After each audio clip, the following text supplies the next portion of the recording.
ট্রান্সশিপমেন্টের মাধ্যমে ভারতে ভূখণ্ড ব্যবহার করে বাংলাদেশে পণ্য তৃতীয় দেশে যাওয়ার ব্যবস্থা বাতিল করেছে ভারত। মঙ্গলবার ভারতের central board of indirect taxes and customs এই সুবিধা বাতিল করে আদেশ জারি করে। এই আদেশের কারণে ভুটান, নেপাল ও মিয়ানমারের মতো তৃতীয় দেশে সহজে পণ্য পাঠাতে পারবে না বাংলাদেশ। আফসানা লীলার ডেস্ক রিপোর্ট। ভারতের স্থল সীমান্ত ব্যবহার করে বাংলাদেশ থেকে ভুটান, নেপাল, মিয়ানমার সহ তৃতীয় কোনো দেশে রপ্তানি পণ্যের ট্রান্সশিপমেন্ট সুবিধা বাতিল করেছে ভারত। ভারতের central board of indirect taxes and customs সিভিআইসি এক সার্কুলারে এই সিদ্ধান্ত জানায়।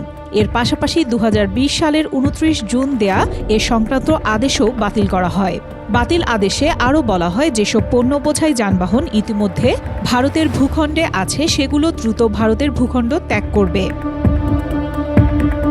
ভারতীয় সংবাদ মাধ্যম ইন্ডিয়ান এক্সপ্রেস প্রতিবেদনে জানায়, ভারতের সেভেন সিস্টার্স অঞ্চল নিয়ে বাংলাদেশের বর্তমান ভাবনা এবং ভারতের উত্তর পূর্বাঞ্চলে চীনের অর্থনৈতিক প্রভাব সম্প্রসারণে বাংলাদেশের সমর্থনের অভিপ্রায় প্রকাশের কারণে ভারত এই সিদ্ধান্ত নিয়েছে। বেশ কিছুদিন ধরে ভারতের রপ্তানিকারকরা, বিশেষ করে পোশাক খাতের ব্যবসায়ীরা প্রতিবেশী বাংলাদেশকে দেয়া এই সুবিধা প্রত্যাহারের জন্য নরেন্দ্র মোদী নেতৃত্বাধীন সরকারের প্রতি আহ্বান জানিয়ে আসছিল।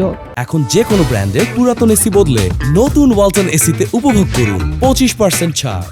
ভারত 2020 সালের জুন থেকে বাংলাদেশকে পণ্য রপ্তানির এই সুবিধা দিয়েছিল। ট্রানজিট সুবিধা বাতিলের ফলে বাংলাদেশের রপ্তানিকারকদের খরচ ও সময় বৃদ্ধি পাবে। বিশেষ করে ভুটান ও নেপালের মতো দেশগুলোর সঙ্গে বাংলাদেশের বাণিজ্যে প্রভাব পড়বে। এমন এক সময়ে ভারত বাংলাদেশকে দেয়া সুবিধা বাতিল করল, যার কয়েকদিন আগে ভারত বাংলাদেশ সহ বিশ্বের কয়েক ডজন দেশ ও অঞ্চলের বিরুদ্ধে উচ্চমাত্রার শুল্ক আরোপ করেছে মার্কিন যুক্তরাষ্ট্র। আফসানা নীলা, ডেস্ক রিপোর্ট, 21 টেলিভিশন।